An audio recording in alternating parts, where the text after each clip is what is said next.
Bonjour, Anishinaabe and Dao, Jim Knutson-Kolodzne. And all I said was, hello, I'm Anishinaabe. As customary in our native culture, I'd like to honor my ancestors. My grandfather, James Marsh, was a full-blooded Ottawa Indian from central Michigan. My mom, Sarah Marsh Knutson-Kolodzne, spent time in a Catholic boarding school on the Bad River Indian Reservation. As a result, I was not raised in the native culture. Instead, I was raised white German Catholic in a small town in Jefferson, Wisconsin, but I'm taking pills for that. And my talk is on land acknowledgements, but first some history, a lot of history. Growing up in the 60s, I was naive to the comments and actions of racism towards me and didn't fully understand their meaning until reflecting back on those situations. I found myself not Indian enough to fit comfortably in Native communities and not white enough to avoid the teasing and bullying of being part Indian.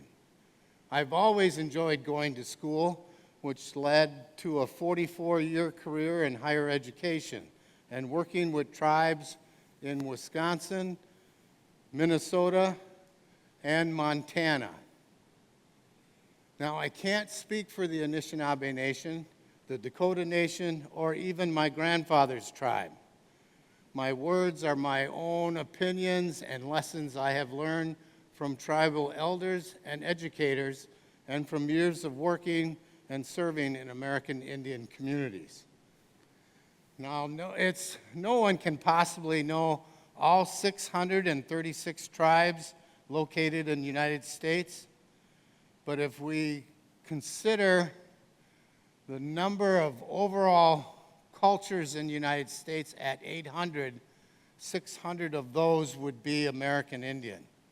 The diversity of American Indian nations is large, with over 254 different languages, customs, and traditions. There are many differences between the nations, as well as similarities, especially in the same experience of colonization. We call ourselves in our native language Anishinaabe. The French called us Ojibwe. The English called us Chippewa, and this may be confusing. I was recently just asked, what should I call you? And while we may answer to any of these terms, the best or most respectful way is to just simply ask each individual what they prefer to be called.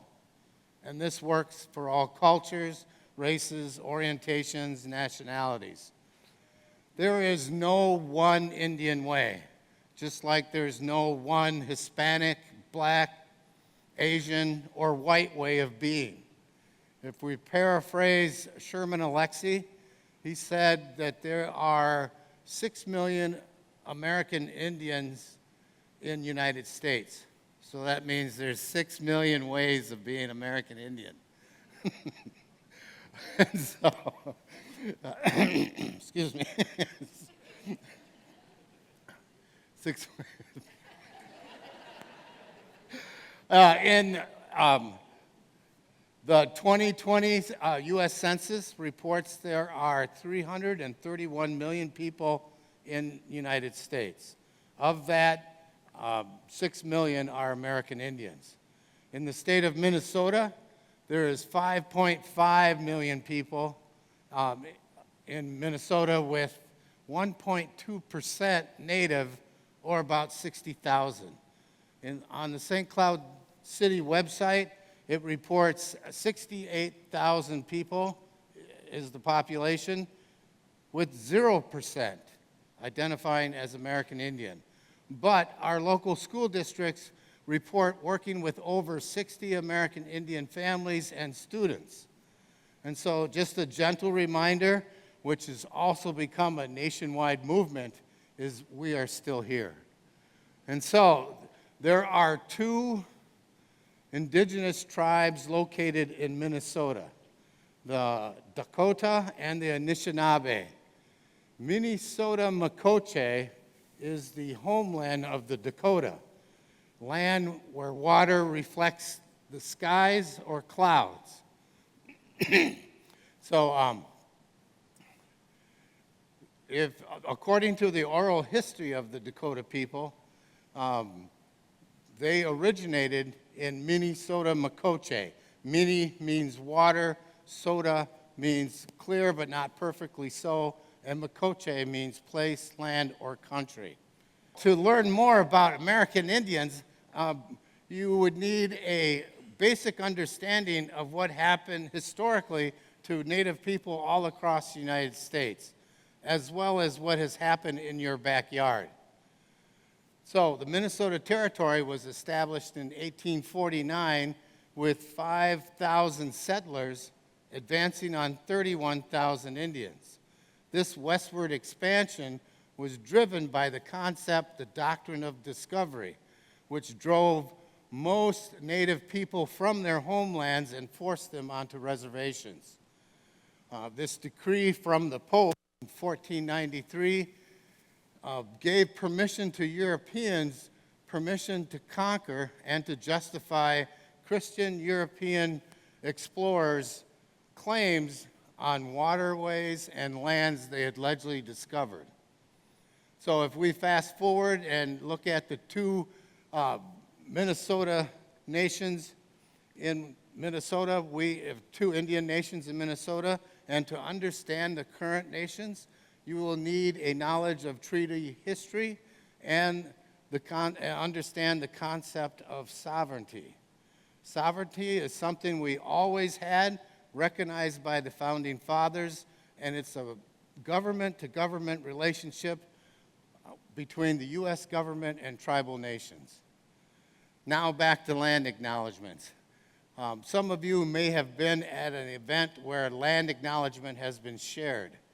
A land acknowledgement is a formal statement that recognizes and respects Indigenous people as traditional stewards of the land and the enduring relationship that exists between Indigenous people and their traditional territories. To recognize the land is an expression of gratitude and appreciation of whose land you reside on. And it's also a way of honoring the Indigenous people who have been living and working on the land since time immemorial. It's important for you to understand the long-standing history of this land and your place in that history. But land acknowledgements do not exist in past tense or a historical context. Colonialism is a current ongoing process, and we need to be reminded of our part. By just saying you are living or working on Indigenous land is like rubbing salt into the old wound of colonialism. Most statements in land acknowledgements fail to mention the ongoing trauma of land dispossession. For most natives, land dispossession is a traumatic and painful experience resulting in death, dispossession, and displacement of countless individuals, as well as much collective suffering. When I share the land acknowledgement, it states, we acknowledge both the Dakota and the Anishinaabes' painful history of genocide and their forced removal from the territory. And we respect and honor all Indigenous people who are still connected to this land on which we live and gather. So, some land acknowledgements are blanket statements of empty activism, symbolic gestures that don't contribute to change. Just like saying you support women's rights but don't promote equal pay ring hollow, so too does a land acknowledgement without action. So hopefully the reading of a land acknowledgement leads to a commitment of action, like learning about the people, the indigenous people who were here before you, attending a powwow, learn about decolonization activities to include land back initiatives. The city of St. Cloud took steps beyond land acknowledgement by naming a new street, Minnesota Makoche, to honor Dakota homeland, by acknowledging the 2 indigenous tribes of Minnesota with a plaque outside the public library, by recognizing the native cultural belief of the Mississippi River and that water is life. And the one I really like, by collaborating by collaborating on an all-Indian, well, it's a citywide all-Indian graduation ceremony hosted by the mayor, and where graduates left their handprints on the teepee outside.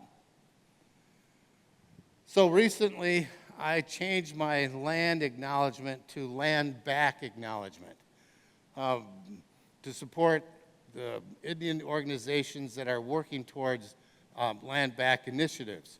Governments and universities are returning land back to Native communities.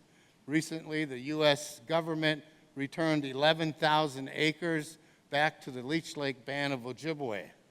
The state of Minnesota returned the Upper Sioux Agency State Park back to the Upper Sioux Dakota community. The University of Minnesota returned thousands of forest acres in Cloquet, Minnesota, back to the Fond du Lac tribe. So I feel to heal and to move forward, we need, or maybe we need to embrace the Dakota value of Otakaway Miwasan, which means we are all related.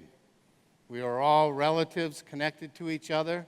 We have a relationship with all human beings and all things seen and unseen, and this relationship extends to the land and everything that exists on the land, in the air, and in the water.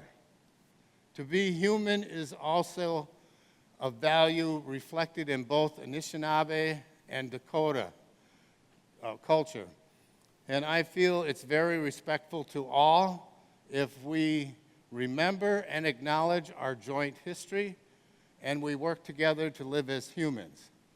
As such, I honor all of you, our relatedness, and the land on which we reside, Miigwech.